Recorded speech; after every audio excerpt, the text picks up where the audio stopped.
Bienvenue sur Africa 24 pour cette nouvelle édition du Morning News. Au sommaire de l'actualité, en Centrafrique, le CNT lance un ultimatum à la présidente de transition. Une semaine pour réarmer les FACA, les forces armées centrafricaines. Les parlementaires dénoncent en effet le manque d'efficacité des opérations menées par la MINUSMA pour sécuriser le territoire. En Ouganda, premier meeting du candidat à sa propre succession pour l'élection présidentielle de février. Le chef d'État Yoweri Museveni l'affrontera notamment son premier ministre et désormais opposant Amama Mbabazi. Et les Djiboutiens interpellent leur président Ismaïl Omar Guelleh. Une marche pour demander sa candidature à l'élection présidentielle de 2016 a été organisée par la société civile. C'était ce 1er novembre. Au Burkina Faso, le président de la Commission électorale nationale indépendante se veut rassurant quant à la tenue des élections présidentielles et législatives du 29 novembre.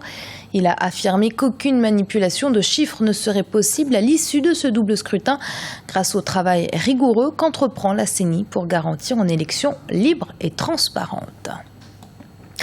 Et en Centrafrique, la tension monte à l'approche des élections. Face à la flambée de violence, le CNT, Conseil national de transition, a réagi.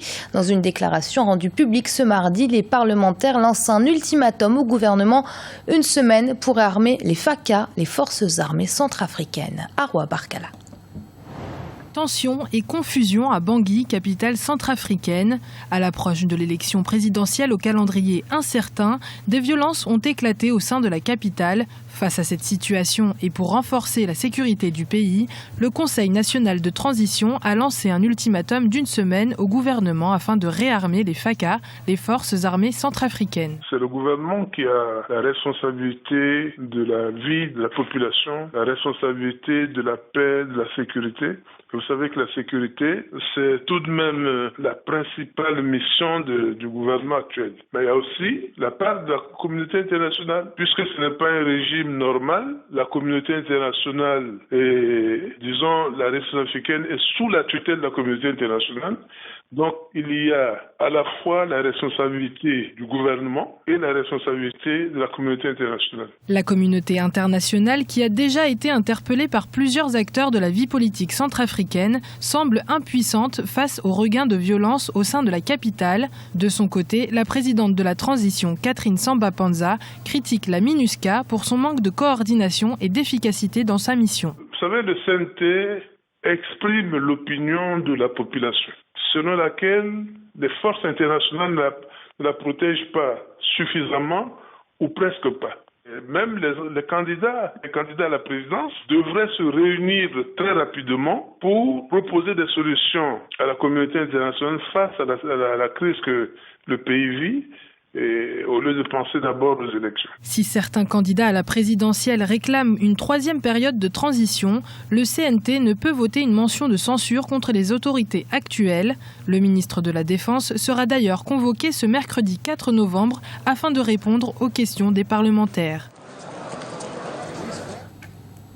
Yoweri Museveni, le président ougandais, à nouveau candidat à sa propre succession. Il représente pour la 4e fois son parti, à savoir le mouvement de la résistance nationale. Une décision qu'il a décidé de célébrer lors d'un meeting à Kampala, la capitale. C'était ce 1er novembre. Un sujet d'Alioune Kindo et de Linda Sipi. Le président ougandais Yoweri Museveni, candidat à sa propre succession à l'élection présidentielle du 16 février 2016, le chef de l'État se lance ainsi pour la 4e fois dans la course à la magistrature suprême de son pays. Après validation de sa candidature par la Commission nationale électorale, le président sortant a marqué le coup d'envoi de sa campagne électorale avec un meeting à Kampala, capitale ougandaise, en compagnie de milliers de sympathisants. On the same day like today, first, à cette date, jour pour jour, d'abord je suis allé au bureau de Mwalimu Nyerere pour préparer l'expulsion d'Idi Amin de la Kagera, mais aussi de l'Ouganda. Je trouve donc cette coïncidence très intéressante. Je me réjouis que vous m'ayez rejoint encore une fois pour faire avancer l'Ouganda, comme nous l'avons fait par le passé. So I find this very interesting, the coincidence of the dates. Arrivé au pouvoir en 1986 à la suite d'une rébellion armée qui a renversé son prédécesseur Milton Obote, Yoweri Museveni a depuis lors dirigé l'Ouganda avec rigueur. Il tente de maintenir la paix et la stabilité dans un pays fragilisé par la guerre civile et cherche à relancer son économie. Face à lui, l'opposition ougandaise n'a pas encore convenu d'un candidat unique à présenter lors du prochain scrutin. Le président Museveni fait figure de père. Il est comme un père, il est indulgent, il réconcilie tout le monde, tous ses ennemis reviennent, les anciens généraux de l'armée reviennent à lui. Tel un père pour cette nation, nous le remercions beaucoup et je sais qu'il va remporter cette élection.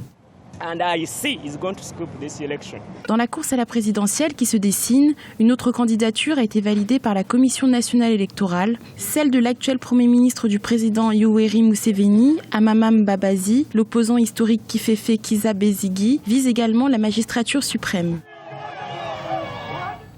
Et ce 1er novembre, la société civile djiboutienne s'est mobilisée en vue de demander au président de la République, Ismaël Omar Guelleh, de se représenter en 2016. Le chef d'État va d'ailleurs s'adresser aux jeunes ce 5 novembre lors de la célébration de la jeunesse africaine. Ce sera le 5 novembre, une jeunesse qui représente à Djibouti environ 70% de la population.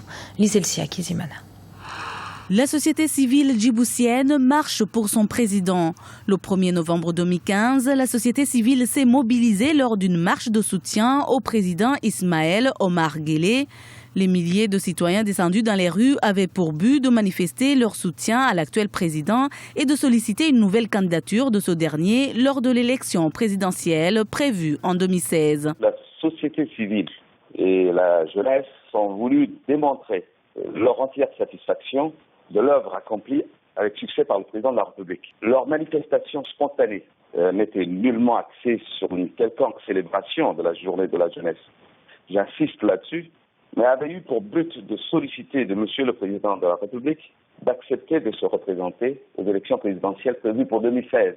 Cette masse populaire ou cette foule enthousiaste dénotait d'un ardent désir qui est le leur de voir ce succès se perpétuer au-delà de l'actuel mandat du président de la République. Une autre manifestation est également prévue ce jeudi 5 novembre à Djibouti pour célébrer cette fois-ci la journée de la jeunesse africaine. La jeunesse qui s'était déjà mobilisée pour soutenir le président Ismaël Omar Guelleh afin qu'il poursuive sa politique d'accompagnement et de promotion des jeunes. Djibouti ne dispose d'aucune autre ressource. Nous n'avons de ressources qu'humaines. Et l'avenir de Djibouti repose entièrement sur cette jeunesse. Dans nos pays, cette jeunesse forme une majorité de la population. C'est pour ça que l'essentiel du budget de l'État est consacré à la formation et à l'éducation de cette jeunesse. Et c'est la clé de voûte de nos politiques que d'œuvrer pour cette jeunesse. Cette jeunesse est gage de notre avenir. Nous comptons sur elle. La jeunesse représente environ 70% de la population. Le président Ismaël Omar Guelleh doit s'adresser à cette jeunesse ce jeudi 5 novembre 2015. Rappelons que la célébration de la journée de la jeunesse africaine a été instituée par la Charte africaine de la jeunesse, adoptée en 2006 à Banjul, en Gambie. Et la jeunesse du continent, certainement l'un de ses meilleurs atouts. Fort de ce constat, le British Council au Malawi a lancé un projet intitulé Pitch Night, un programme qui permettra à la jeunesse malawite, qui représente 67% du pays dont le taux de chômage avoisine les 70%, d'entreprendre plus facilement. Et ce journal a été préparé par l'ensemble de la rédaction. Merci de l'avoir suivi. Restez sur Africa 24. Dans un instant, une nouvelle édition de l'information.